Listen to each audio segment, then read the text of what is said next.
Bueno, vamos a compartir esta charla con Alfredo Blanco y con quien fue ministro de Finanzas de la provincia de Córdoba, fue presidente del ANSES en su determinado momento, es escritor, es economista, es uno de los economistas más reconocidos, hoy es presidente del IERAL, fue titular de la Caja de Jubilaciones de la provincia de Córdoba, lo que significó para la provincia una remodelación, por decirlo de alguna manera, total y absoluta desde el punto de vista tecnológico.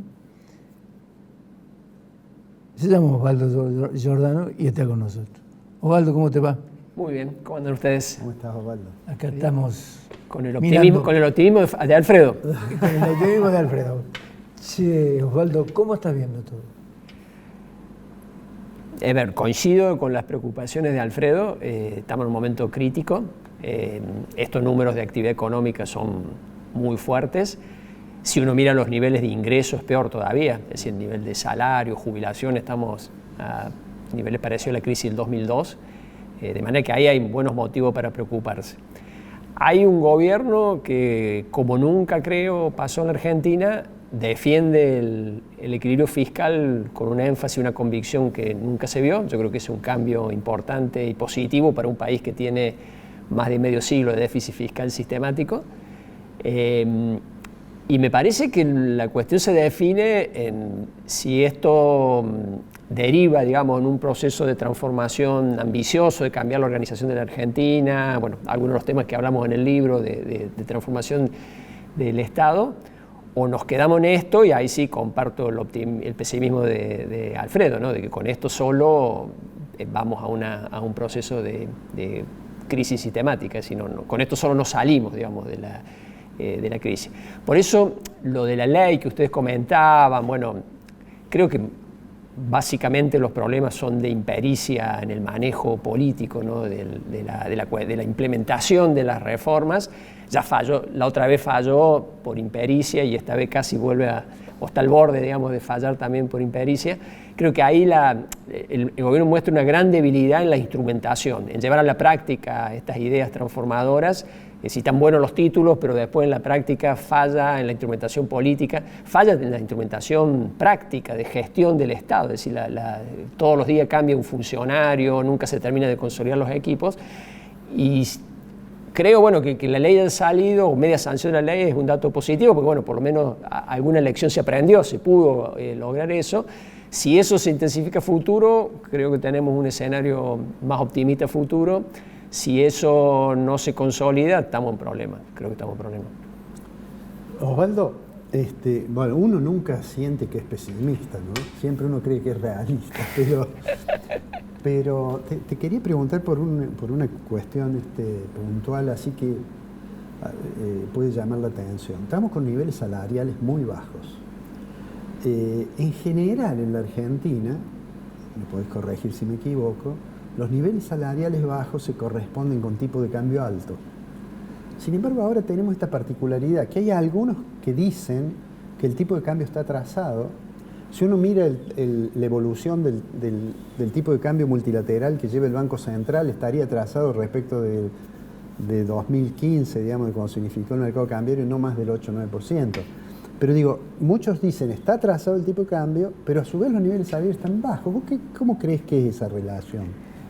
Sí, efectivamente, y creo que la preocupación no es tanto por el tipo de cambio hoy, sino por lo que se viene, en función de que el gobierno ha dicho claramente que no va a cambiar su política de seguir devaluando 2% mensual, que va a significar, aun cuando le vaya muy bien en la baja de inflación, un atraso cambiario, porque llegar al 2% todavía falta bastante, ¿no? Y sería un éxito si a fin de año, digamos, estuviéramos ahí. Entonces, nos quedan un año, digamos, de tipo de cambio que se va a seguir atrasando, y se da esa contradicción donde, bueno, hay el gobierno que dice no voy a cambiar esta política cambiaria porque eso significaría más inflación, lo cual es cierto, y lo que dicen, con esta política cambiaria se nos va a atrasar el tipo de cambio, vamos a tener problemas con la producción, lo cual también es cierto.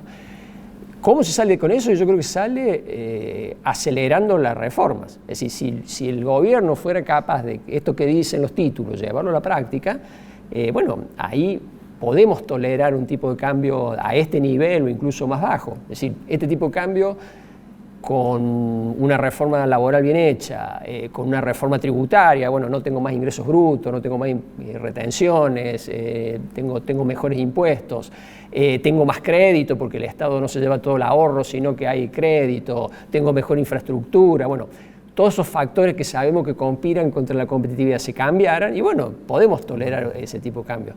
Ahora, si no hay reforma, yo creo que sí, que si no es ahora, dentro de unos meses estamos con un problema típico, ¿no?, de atraso cambiario.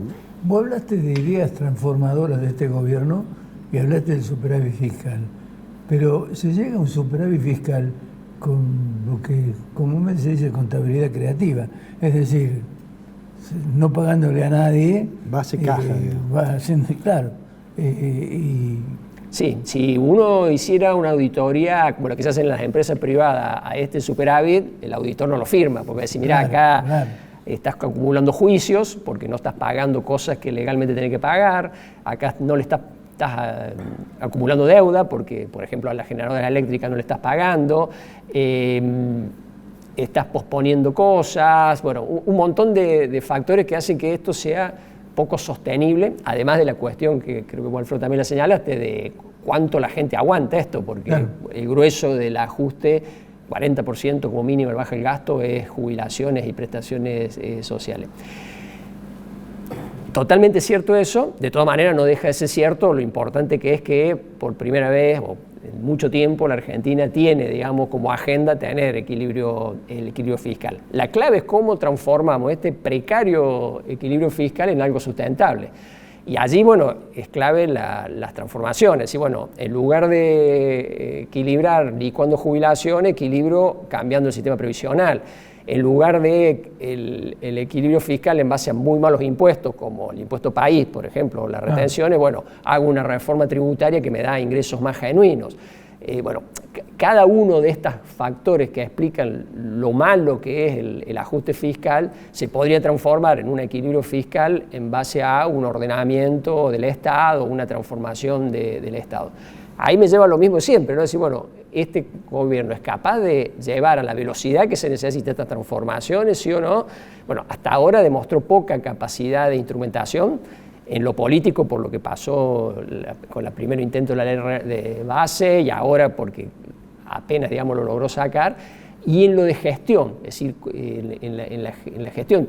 Por ejemplo, la ley base no nos cambia toda la vida, es decir, la mayoría de las cosas en realidad son delegaciones, son cosas que después el Ejecutivo, si las usa bien, van a generar un efecto positivo. ¿Tiene el gobierno esa capacidad para usar esas facultades para efectivamente hacer los cambios? Bueno, esos son todos interrogantes que, bueno, nos llevan a la duda, ¿no? De si realmente vamos a salir o no. Te pregunto esto. Esta situación de cierta precariedad del superávit fiscal que se ha alcanzado parece justificable para decir, bueno, arrancamos con esto, y en realidad yo tengo la impresión que sorprendió a todo el mundo que apareciera un resultado positivo financiero apenas comenzado el año, pero bueno, eso fue consecuencia de un ajuste muy fuerte por el pico inflacionario que ajustó muchos gastos. Recién vos decías, bueno, en realidad pensiones contributivas y jubilaciones que han tenido un impacto. ¿Qué opinión tenés vos que conoces profundamente de la decisión de la modificación a que se apunta con relación a la fórmula que estaba vigente en el gobierno anterior? ¿Cómo ves lo que este gobierno está intentando hacer? Yo creo que era necesario el cambio. Creo que una muy mala opción es hacerlo por decreto, cuando con un poco, digamos, de pericia política se podría haber sacado por ley. Y en el tema previsional, sobre todo en tema de movilidad, que es uno de los pocos temas que están específicamente regulados en la Constitución, y hay un montón de fallos de la Corte inclusive respecto a ese tema, está bastante pautado, ¿no? De qué se puede, qué no se puede y qué consecuencias tiene si uno no sigue la regla prolija desde el punto de vista legal. Entonces, haber acudido a un decreto de urgencia parece una mala opción, que en el corto plazo no pasa nada, porque los juicios previsionales demoran mucho, pero es un pasivo que vos vas generando ahí, ¿no? Que la contabilidad pública no registra como tal, ¿no? Claro. Esos juicios se van acumulando ahí en una pila en ANSES, pero bueno, en algún momento alguien los va a tener que pagar. Es una pena, yo creo, de hecho el Congreso está ahora debatiendo algún esquema tentativo y demás, no sé qué saldrá de eso, pero no es la mejor opción la del decreto de necesidad de urgencia, y obviamente eso no resuelve los problemas de fondo del sistema previsional. En Argentina tenemos un debate desviado en eso de pensar que el tema previsional de la movilidad, en realidad es en la Argentina el tema de la movilidad porque tenemos un país con mucha inflación, si no, no discutiríamos eso, y si discutiríamos lo que discuten en Uruguay, en Francia, bueno, en toda Europa o el resto de Latinoamérica, que es bueno, los parámetros. La edad, cómo se calcula el haber, qué hacemos con las pensiones, etcétera, que es toda la cuestión pendiente. Si uno mira el Pacto de Mayo, está puesto, es uno de los títulos de la reforma previsional. Si uno está optimista, va a decir, bueno, el gobierno lo tiene en carpeta y lo va a hacer y se puede hacer pronto, pero hoy está, digamos, como una cuestión en donde en el corto plazo, sí, el sistema previsional está ahorrando porque ha sido brutal la licuación de jubilaciones, pero ahí hay un pasivo que no sabemos de qué dimensiones hay, que se está acumulando y que en algún momento hay que pagar. ¿Cuál es, a tu juicio, de acuerdo a la experiencia que has tenido en la Caja de Jubilaciones de la provincia de Córdoba y bueno, el poco tiempo que estuviste al frente del ANSES, el método ideal para calcular una jubilación? O actualizar una jubilación. No, la actualización, para mí el esquema de precios es un esquema razonable porque le dice a quien se jubila, le da la tranquilidad o la certeza de decir, bueno, si cobras mal hoy, bueno, vas a seguir cobrando lo mismo mal al futuro, pero no se te va a caer. Entonces, el tema de actualizar precios es algo razonable. El problema ahí era el empalme, una cuestión más técnica, ¿no? De que la vieja fórmula se aplicó, supongamos, hasta diciembre, y esto arranca recién en febrero, quedó enero en el medio, bueno, ahí se le dio una parte de enero, se lo hizo por el decreto de necesidad de urgencia. Yo creo que es los condimentos ideales para tener juicios a futuro. Yo creo que casi por un capricho nos hizo algo más prolijo, que era haber enganchado, si termina en diciembre el otro, arrancar en enero la nueva, y hacerlo por ley, quedar más tranquilo, más sólido desde el punto de vista jurídico. Eso, como te digo, no le resuelve el problema a nadie, es decir, la licuación ha sido brutal y la va a mantener, digamos, ese índice, pero bueno, parar la pelota, y a partir de ahí, con reformas de por medio, creo que sí se pueden empezar a dar soluciones, obviamente requiere tiempo, pero al menos, digamos, a los jubilados la tranquilidad de que no van a seguir perdiendo, bueno, yo creo la angustia de la gente de no saber cuánto más voy a perder el mes que viene y cuánto más voy a tener que sacrificar el mes que viene porque la licuación me jubila los ingresos. Te vuelvo al tema de digamos, de la situación económica general y demás, ¿no? Argentina tiene un nivel de presión fiscal bastante alta, sobre todo tiene un gran desorden en todo el sistema tributario, además de tener presión alta. Pero el gobierno ha expresado muchas veces, incluso a veces se lo expresa como una especie de varita mágica, que si yo bajo impuestos la cosa va a andar mejor o cosa por el estilo, ¿no? Pero en los hechos, bueno, ayer creo que han ampliado, digamos, al impuesto este que se llama país, lo han ampliado. O sea, ¿vos no notás que hay una cierta inconsistencia entre lo discursivo y lo fáctico, digamos? Sí, yo creo que hay una contradicción, que bueno, fue gráfico, decir, bueno, me corto las manos antes de aumentar impuestos, y bueno, y lo que pasó, aumentó impuestos, y de hecho hubo un intento, en el primer intento de la ley ómnibus, una de las razones por las que se cayó era que se pretendía también aumentar la retención de las exportaciones. De manera que sí hay una contradicción, yo la entiendo, digamos, porque bueno, esa visión, digamos, de que sí o sí hay que tener superávit, uno lleva a utilizar instrumentos malos, la licuación es uno, los malos impuestos otro. De cara a futuro, y eso tengo una discusión con muchos colegas economistas, tenemos que distinguir lo que es altos impuestos de malos impuestos. En la Argentina tenemos las dos cosas, es decir, no solo tenemos impuestos altos, que es cierto, sino que además tenemos malos impuestos. el riesgo de confundir esas dos cosas, que dice, bueno, tenemos altos impuestos por esto de que necesitamos tener equilibrio fiscal y peor que tener altos impuestos, tener déficit, porque es impuesto inflacionario. Entonces nos justificamos de decir, bueno, mantenemos la alta presión tributaria porque hasta que no baje el gasto no puedo bajar impuestos. Un poco el discurso de Caputo, ¿no? Es decir, bueno, cuando tenga más espacio fiscal voy a ir bajando los malos impuestos.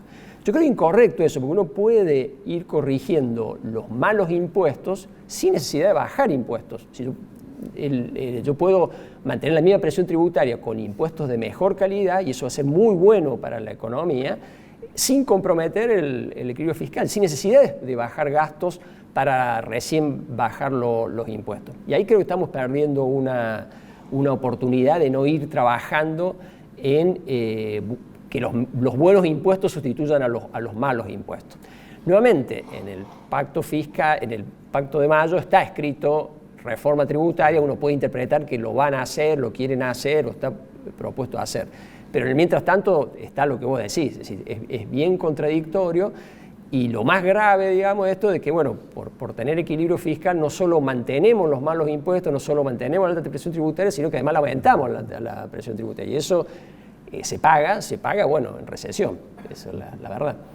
Yo decía en el comienzo, en la introducción del programa, bueno, Milei estuvo en Estados Unidos ante empresarios argentinos, norteamericanos, chinos, etcétera, etcétera. Invitó a invertir en la Argentina porque este es el momento ya de invertir ya ahora. Pero está el cepo. ¿Qué hacemos con el cepo?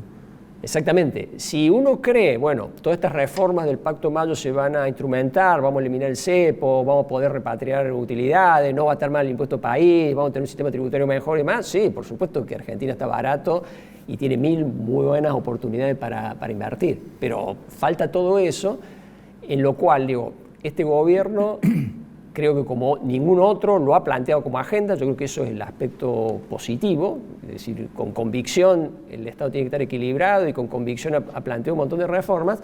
Ahora, cuando veamos la capacidad de instrumentar que tiene este gobierno, ahí entran las dudas. Y ahí decir, yo esperaría primero, ¿no?, a ver que demuestren que todas estas cosas las llevan a la práctica para después invertir, y me parece que eso es lo que está pasando hoy en la Argentina. ¿Cuánto importa en ese caso la debilidad legislativa que tiene el gobierno nacional? Agrega la necesidad de desarrollar pericias políticas. Es decir, si yo tuviera mayoría en el Congreso, bueno, el 80% de los gobernadores fueran de mi partido, un montón de intendentes y demás, bueno, me puedo dar el lujo de no tener un diálogo amplio, sincero, constructivo con la oposición. Pero cuando soy tan minoría, ¿no?, como lo ves en el Congreso, tanto en la Cámara de Diputados como senadores, no tengo ningún gobernador aliado, tengo muy pocos dirigentes de peso, y bueno, tendría que desplegar una capacidad de diálogo enorme y aprovechar lo que se está dando en la oposición, que hay una oposición constructiva, dialoguista, que quiere ayudar, a decir, bueno, vení de mi lado, ayúdame, para lo cual obviamente tengo que tener capacidad de escucha, de concesión, de buscarle, digamos, puntos de consenso, que yo creo que son factibles, porque yo creo que hay mucha madurez de una parte importante de la oposición en el sentido de apoyar a este gobierno. Pero requiere, obviamente, del que tiene que ser ayudado en eso, el querer ser ayudado, para poder concretarlo. Eso es lo que creo que todavía falta, y que un esbozo de principio se vio en diputados, pero que habría que multiplicar eso. Bueno, ahora veremos qué pasa en senadores, veremos qué pasa en la firma con los gobernadores, a los fines de que podés cubrir esa debilidad, que es cierto, hasta el 25 claramente sos minoría en todos lados. Da la impresión que esa capacidad para generar acuerdos, me parece que en el gobierno visto de afuera, parecería ser que el ministro del Interior tiene condiciones para eso, pero que el presidente no le resulta cómodo el rol de él tratar de negociar, porque de hecho cuando habla de los diputados habla de manera realmente sí, realmente subestimando al Congreso y a veces poniendo calificativos que realmente son muy poco procedentes, ¿no? Y cuando habla de la profesión de la cual él pertenece, de la economía, habla como si fuera el único que conoce la teoría económica, entonces, y además descalifica a quien se le cruza. Entonces, eso le va a poner, no sé si ahora en este tema del Senado, pero si no, supongamos que la ley salga, después en la puesta en práctica, en el operativo, es donde también hace falta esos acuerdos. Da la impresión que hubiera una estrategia de decir, no, yo confronto porque eso todavía hoy las encuestas dicen de que la gente me acompaña. A mí me da la impresión de que no tiene ninguna intención de ampliar el espacio de consenso. Sí, él también un poco lo ha explicado, su carácter, yo creo que es así, ¿no? Es la forma de ser, digamos, y por ahí las personas, por más que las circunstancias te obliguen a ser distinto, te condiciona mucho. Como bien vos señalas, hasta ahora la gente lo apoya, sí. Eso no es un dato menor. Si uno quisiera tener una gota de esperanza, diría, bueno, la sensación que dio en diputado fue como que hay una parte de la lección aprendida. Cuando terminó la aprobación, bueno, agradeció a los jefes de la bancada opositora, bueno, tuvo un gesto que hasta ese momento nunca lo había tenido. Si a eso le suma, bueno, que hay miembros en el gabinete, el caso es Franco. Franco, digamos, claramente tiene una visión distinta, y que charlando con él un poco, él está un poco resignado a que tiene ese carácter, Milei, y que bueno, hay que convivir con eso y ver cómo hacerlo. Ojalá que él prevalezca y pueda no solo terminar el proceso de la ley base, no, más allá del contenido de la ley, yo creo que sería muy bueno mostrar que la Argentina es capaz de llevar un proceso de transformación adelante. Después, bueno, con el Pacto de Mayo lo mismo, que no es solo lo importante es que bueno, una buena cantidad de gobernadores vengan a Córdoba, lo firmen, sino que a partir de ahí salgamos todos a ver cómo instrumentamos esto. Si eso se da, yo creo que estamos en un escenario positivo para la Argentina. Más allá de lo muy malo que estamos hoy, hay una señal de optimismo si se dan esas condiciones. Osvaldo, vos tuviste durante mucho tiempo, muchos años, el Excel de la economía cordobesa debajo del brazo y te manejabas puntillosamente con respecto a ese tema. ¿Cómo ves la relación con los gobernadores, habida cuenta de todo este movimiento que puede tener la ley base, la implementación, la instrumentación, la aplicación en la provincia de Córdoba particularmente, y vinculado a lo que estuviste trabajando, que es la ley de la caja de jubilación, el déficit de la caja de jubilación? ¿Cómo impacta en la economía cordobesa?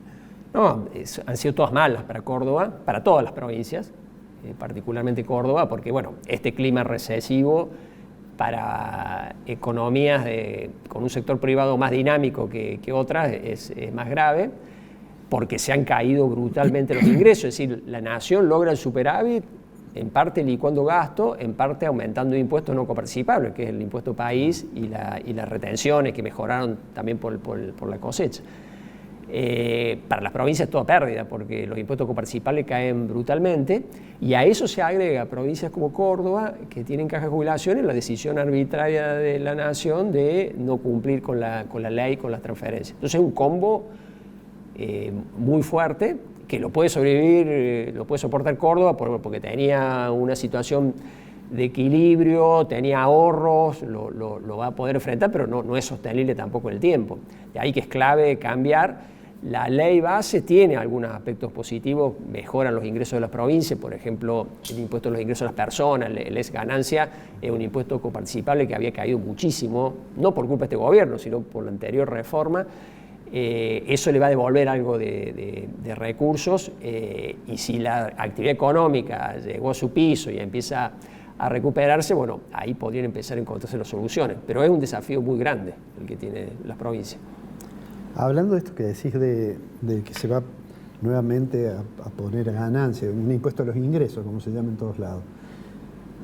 La ley el proyecto te quería pedir la opinión de dos cosas, que yo tengo opinión formada, pero me interesa mucho conocer tu opinión.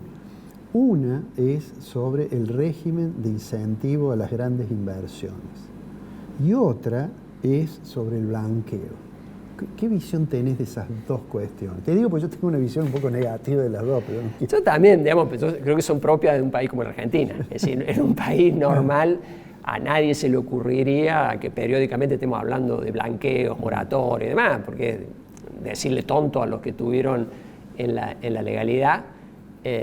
Lo cierto es que en la Argentina lo venimos haciendo reiteradamente desde hace un montón de tiempo. O sea, fruto, ¿no?, de una economía estancada, con muchísima evasión, elusión y demás, periódicamente se da eso, que es una pésima señal hacia quienes cumplen. Y el régimen para grandes inversores vamos lo mismo, es decir, porque vos en realidad lo que le decís a este gran inversor es, te doy un conjunto de beneficios que en el fondo se los tendría que dar a todo el mundo, claro, pero como no me animo, porque esto me va a generar, es eliminar impuestos malos, es dar una seguridad jurídica que no esté agrodada, además, bueno, se lo doy a un grupo reducido. Si es algo transitorio, como diciendo, bueno, dentro de 2 años van a estar todos en la misma regla, todo bien, no va a pasar nada. Ahora, si queda simplemente para este grupo de privilegiados estas condiciones y el resto de los mortales seguimos embarrados, digamos, en todas estas regulaciones, porque tiene incluso no solo cosas tributarias, cambiarias, sí, y todo un conjunto de... Sí, viola el principio de igualdad que deberían tener los contribuyentes ante la norma. Sí, pero... Y en general es un poco potenciar lo que muchas veces hizo en la Argentina, ¿no? Porque todos los regímenes especiales son para eso. La industria del conocimiento, todo muy lindo, pero bueno, a la industria del conocimiento se le han dado un montón de condiciones que al resto de los mortales no se los damos. Y bueno, ¿por qué estratégico? Bueno, siempre encontramos una razón. Lo razonable, lo óptimo sería, se la demos todos. Si esto es bueno para esto, también es bueno para el resto. Lamentablemente en la Argentina de hoy, entiendo que en el espíritu del gobierno es, no, esto va a ir para todos dentro de poco tiempo, solo que para arrancar se lo vamos a dar a estos que van a meter mucha plata y demás. Ojalá que se dé, ¿no? Hoy presidís el IGRAL, un instituto icónico en la economía cordobesa, promotor de transformaciones que ha tenido o que se han realizado a través de las sugerencias o de la inteligencia de los actores que participaron. ¿Cuál es el proyecto hoy? Mira, lo describiste bien y la intención es seguir esa línea, es decir, seguir aportando ideas en el debate de políticas públicas, aportando buenas ideas de buenas políticas con el enfoque particular que tiene el IGRAL, que creo que no tiene otras organizaciones, de bueno, ser una organización del interior del país, la mayoría están en Buenos Aires, una organización más vinculada a sectores productivos más diversos, que incluye mucha pequeña empresa, mientras que a nivel nacional en general el sector financiero tiene mucho más peso que el resto. Con esas particularidades, aportar ideas y ver, bueno, que todos estos grandes títulos que pone el gobierno nacional, verlo como una oportunidad. En otro momento era más difícil porque la tendencia era a sostener, defender y aplicar malas ideas. Yo creo que hoy hay una agenda de temas positivos. Si uno ve el Pacto de Mayo, ve un montón de coincidencia. Por ejemplo, con el libro que escribimos, hay varios de los capítulos del libro son puntos del Pacto de Mayo y la investigación que viene haciendo el IGRAL de hace 40 años tiene mucho que ver con esos puntos, de manera que sería ayornar eso, ordenarlo, presentárselo como un aporte no solo al gobierno, sino en definitiva a la sociedad, porque si nos va bien, al gobierno le va a ir bien a todo. Ese me parece el énfasis, no estar tanto en el corto plazo, sino mirar cuestiones más estructurales en las cuales creo que podemos hacer un aporte relevante y que creo que el gobierno las debería ver como algo positivo, porque en general quienes estamos en el gobierno, me ha tocado a mí no estar en el gobierno, la vorágine de la gestión no te da mucho tiempo a pensar cosas más de fondo, de largo plazo. Entonces, que haya otros que se encarguen a eso, que tienen la posibilidad de hacerlo, me parece una actitud constructiva que espero concretar. Ya de hecho restablecimos una serie de informes que llamamos Programa de Asistencia al Poder Legislativo, que es tomar proyectos de ley y aportar evidencias y críticas y no críticas, digamos, cuestiones constructivas respecto a los proyectos de ley, digamos, darle asistencia a los legisladores y muchas cosas de ese tipo. Yo creo que por ahí va a ir el trabajo. Insististe mucho en el tema del Pacto de Mayo, sobre las distintas propuestas que propone el Pacto de Mayo. ¿Tienen preparado algo para presentarle en representación del IGRAL a los gobernadores cuando lleguen a Córdoba? Esto falta pocos días, ¿no? Pero nos estamos imaginando algo de eso. No tenemos todavía claro el cómo sería, pero tenemos un montón de bagaje de conocimiento que encuadra, digamos, en el espíritu y en la temática que aborda el Pacto de Mayo, de manera que veremos cómo se da la dinámica para aportarlo. Yo creo que sería muy bueno que no quede como algo, como una iniciativa solo del gobierno, que convoca a algunos gobernadores, sino como algo que se sumen otras organizaciones y en la cual la Fundación Mediterránea, estoy seguro que va a estar ahí, no solo avalando la firma, sino sobre todo lo más importante y lo más complicado, que es apoyando la instrumentación de todas esas ideas. La política ¿La política inflacionaria es la correcta? ¿Está en el camino correcto? A juzgar por los números, lo señaló Alfredo al principio, los resultados están en el sentido positivo, es decir, que la inflación está bajando y hay pronósticos para mayo de una baja también sustancial. El tema es que, bueno, no es todo el objetivo de una política económica bajar la inflación. Claro. Es decir, hay otras cuestiones, creo que donde más preocupación hay es en la cuestión productiva y donde se mete, bueno, el tema del tipo de cambio y demás, pero creo que en materia inflacionaria se está dando, digamos, lo planteado como meta. Pero te digo, porque Cavallo dijo, la inflación está bajando, pero no va a bajar tanto. Él es escéptico, yo tengo mis dudas, digamos, porque está en la convicción, digamos, del equilibrio fiscal, no hay emisión, que no sé, bueno, cuánta inflación tolera una economía donde no hay emisión. El tema es que, bueno, la contrapartida puede ser una brutal recesión, entonces bueno.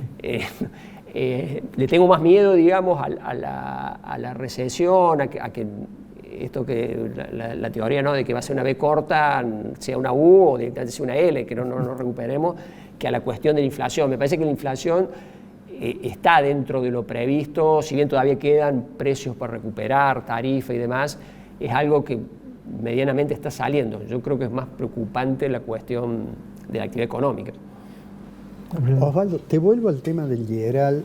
Usted ha recuperado recientemente este programa PAL de asistencia legislativa. He visto, porque me han enviado, aprovecho para agradecer que siempre me envían los informes. Ese programa que estuvo vigente, me parece que fue en la época que Cavallo estaba. Sí. La contraparte, es decir, el Congreso, ustedes se lo envían, pero tienen hay un cierto feedback de eso, ustedes con el Congreso, ¿con qué área del Congreso?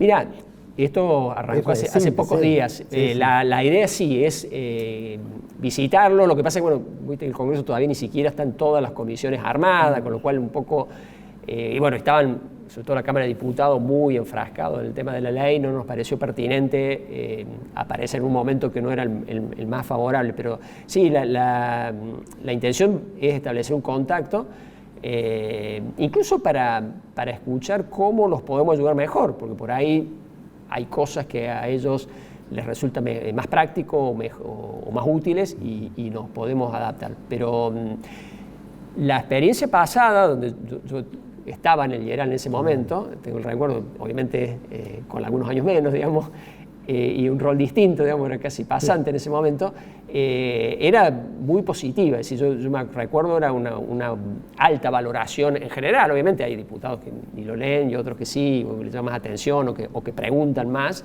Creo que se puede replicar eso. Mi sensación es que ahí hay un campo, si bien el Congreso tiene la oficina propia que hace estudios, son más estudios de evaluación de impacto, lo nuestro tiene un poco más de opinión, digamos, de propuesta. Ese es el tono que le queremos dar, y yo creo que podemos hacer un aporte relevante en ese campo. Alfredo. Tengo una pregunta para hacerte, pero podés no contestármela. Ya me estoy asustando. No, vos tuviste una participación en el gobierno, en ANSES, por supuesto conociendo todo lo que conocía, que terminó de una manera insólita. Digo insólita porque no tuvo que ver con tu capacidad para desarrollar la responsabilidad que te habían adjudicado. O sea ¿Qué opinión te dejó esta relación con el presidente, el licenciado Milei? Yo primero no tuve relación con él ni antes. Ni la alcancé a tener. Yo, hablando mucho con funcionarios muy cercanos a él, obvio, ¿a qué me estoy refiriendo? A Sandra Petovelo, que era mi jefa directa, o con Guillermo Franco, que tengo relación. Yo le creo a Guillermo, en el sentido de que, bueno, es una persona con esa personalidad, que es un dato. Y creo que, para mal, digamos, porque creo que para un presidente particular, para cualquier persona, digamos, ser tan impulsivo es un problema, pero para un presidente es más grave. Fue solo eso, digamos. Hay mucha gente y mucho me han dicho, no, la teoría es que vos esto, el tema de los seguros... no, sí he visto algunos periodistas que trataban de que vos dijeras que habías descubierto algo, ¿no? Que las UDAI, que el problema es este, ¿no? Yo realmente creo que fue lo que se vio, un impulso, una bronca, un enojo, que lo canalizó por el tema que mi pareja, bueno, eligió la primera, porque además ella no era la única, ni mucho menos la que definió, no fue Cobos, digamos, ni mucho menos, no fue tan importante. Y lo canalizó para ahí, pero con todo el resto del gabinete que ha hablado me han confirmado lo mismo. Porque, bueno, habrá alguien que tenga... bueno, la semana pasada con el General organizamos una presentación con Luis Caputo, muy buena relación con él, es decir, con todo tengo muy buena relación, así que yo creo que es un enojo y que probablemente al tipo se le pasó y bueno, ahora está todo bien, pero bueno, en ese momento generó algo, a mi juicio, malo, pero bueno, son un dato. ¿Qué importancia le asigna a las relaciones internacionales? No, son centrales. Bueno, de hecho, no quiero ser insistente, pero uno de los puntos, el 10º del Pacto de Mayo, es la integración de la Argentina al mundo. Hay un atraso enorme comparado con países cercanos, como puede ser Chile, que tiene un acceso a mercados que no lo tiene la Argentina por no tener acuerdos comerciales. Yo creo que si queremos una integración, si queremos desarrollo, necesitamos una integración en el mundo, una integración inteligente, y eso requiere mucho trabajo. Creo que es clave, central. No te exime de las políticas internas, pero es un componente, le doy tanta importancia. Yo creo que está bien puesto, ¿no? Como uno de los 10 puntos centrales que necesita la Argentina. ¿Lo ves dentro de las características del presidente? ¿Lo ves un tipo con equilibrio, con sensatez? Lo veo como una persona de mucha audacia, mucho poder de... Te pregunto esto porque yo asumo personalmente que yo he dicho que es un tipo con inestabilidad emocional total y absoluta. No, por la forma que escribe, digamos, el estar permanentemente con el celular, bueno, esto impulsivo conmigo mismo, ¿no? Decir, bueno, se enojó porque mi pareja votó y con un tuit me pidió la renuncia, es decir, son cosas impropias, me parece a mí, de un presidente. Las considero negativas, sí. Ahora, también consideremos que ha sido una persona que ha logrado una comunicación que ningún otro político en la Argentina lo logró. Es decir, ¿quién pensaba que alguien podía instalar estas ideas? Que cuento mi experiencia propia, digamos. Cuando nosotros escribimos el libro, nos propusimos decir, bueno, vamos a decir las cosas como son, aunque sean políticamente incorrectas, pero le pusimos 1000 algodones. De hecho, bueno, busqué un socio más kirchnerista, otro más de derecha, digo, para darle un contexto, ¿no? de que no me descalifiquen, de que no por prejuicio tiren el libro a la basura en la primera página. Bueno, este tipo lo ha planteado con una crudeza, con una convicción, y la gente lo sigue apoyando, que para mí resulta admirable. A mí me resultó muy complicado, digamos, escribir eso, que es algo mucho más modesto, ¿no? que lo que hace un presidente, y él lo logró. Entonces digo, por un lado hay un montón de aspectos negativos, pero por otro también reconozcamos estos aspectos positivos, ¿no? Osvaldo, se nos terminó el tiempo, da para seguir charlando mucho tiempo más, ¿no? Así es. Me parece. Un gusto, pero como siempre. Ha sido un gusto tenerte, un gusto compartir contigo este espacio. Gracias, hasta la próxima. Te agradecemos con Alfredo. Muchas gracias.